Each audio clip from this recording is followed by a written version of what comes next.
this is Greg Kelly. Donate now to Toys for Tots, which works year-round. Go to toysfortots.org. Toys for Tots supports children in need throughout the year with programs like the Toys for Tots Literacy Program. Established in 2008, it has provided over 63 million books to disadvantaged children. The Toys for Tots Literacy Program is committed to providing disadvantaged children with direct access to books and educational resources that enhance their ability to read and communicate effectively. Go to toysfortots.org.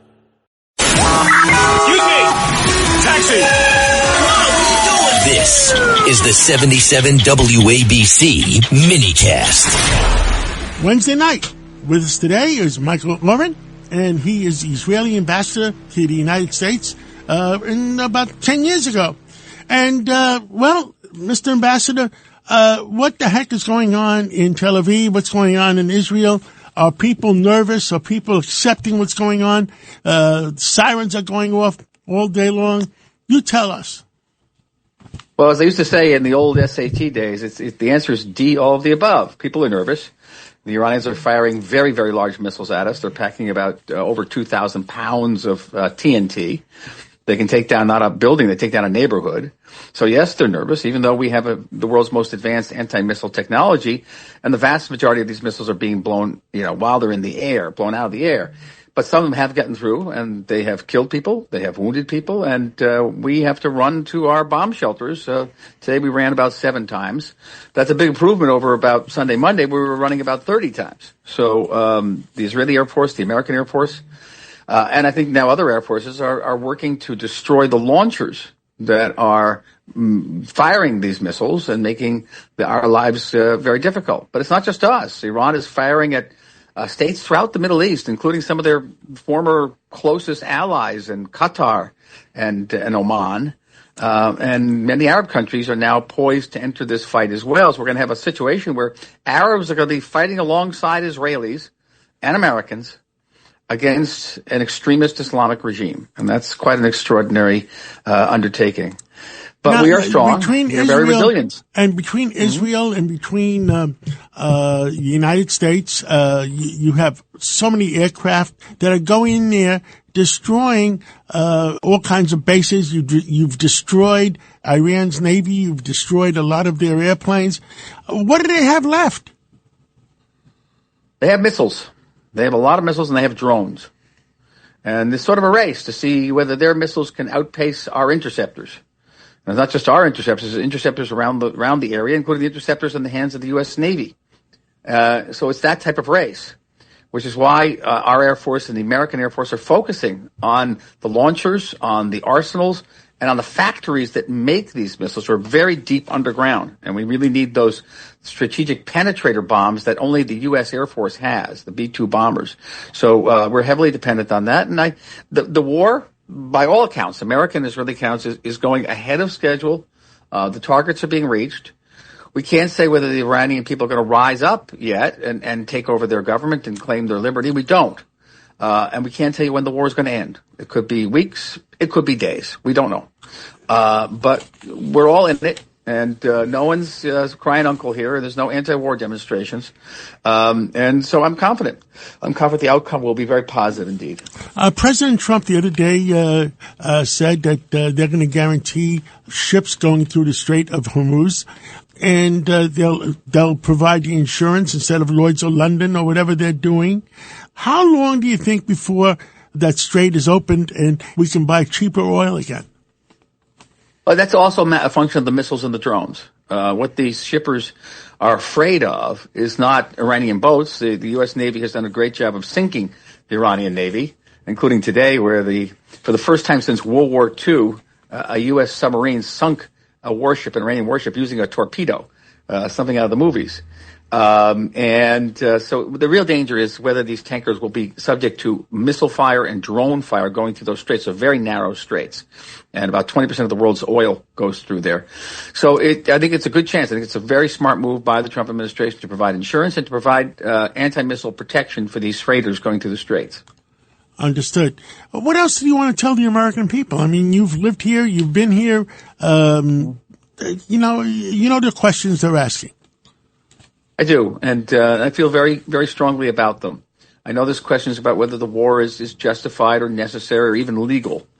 And we in Israel, we kind of shake our heads at this. The Iranian regime came into power in 1979 dedicated to this destruction of the United States of America.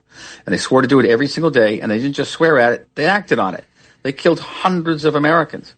In the Marine barracks in Beirut in 1983, tortured and hanged Americans in Lebanon in the 1980s. In the Iraq War, killed hundreds of Americans with IED explosive devices. Tried to assassinate a president of the United States, a former national security advisor, a former secretary of defense, and, by the way, tried to assassinate me when I was ambassador in Washington. And this is an Iran that is that supports terror worldwide, not just in the United States. It's responsible for the deaths of tens of thousands of people. They're responsible for October 7th. They were the main backer and trainer of Hamas. And we kind of shake our heads when people in the United States say that this war isn't justified. What kind of crime, what kind of aggression would Iran have to actually commit against the United States for everybody in America to admit that this war is totally justified? And as I said, we don't have an anti-war movement. We know we have to fight this war. We know that Iran poses a strategic threat to us and to our families. And we would hope that someday that perhaps most of the American people would also agree with us. Well, a lot of people have said they compared it to Hitler in 1937, 1938. And Hitler kept promising, don't worry, don't worry, don't worry, until it was too late. And it seems like the Iranian leadership was doing the same thing. Don't worry, don't worry, don't worry. And President Trump was afraid that it's going to get out of control, and we would not be able to fix it unless it happened right now. Would you assess that, what I've just said? I use the same example. I use the example from the side of Churchill. Churchill in the 1930s said, maybe Nazi Germany is not an imminent threat right now, but it's certainly developing the means very quickly to be that type of threat. And someday it's going to threaten us, and we're not going to be in a position just to defend ourselves. Which is precisely the position the United States is vis-a-vis Iran. Some people have said, well, Iran didn't pose an imminent threat. Well, it certainly posed a lot of different threats, but it did not pose an immediate strategic threat, but it would.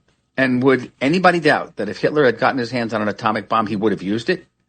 And these people in Iran, these Islamic extremists, if they got that bomb, believe me, they could use it. And so you don't want to get them into that position where they can do that. And you want to act while you still can. And for that reason, we in Israel, and I think I speak very much for the people of Israel here. I'm not an ambassador anymore. I'm not in government anymore, but I think I reflect what people feel here. And that is that this war could not be more justified. At the right time, and with a United States president and an Israeli prime minister that have the courage to get it done right now. Well, Ambassador Michael Oren, thank you so much for everything, for delivering the message and telling the American people what the heck is going on. And we'll catch up with you again real soon. All right. Be well. Thank you. Rural Americans deserve access to the best of what our nation has to offer, especially healthcare.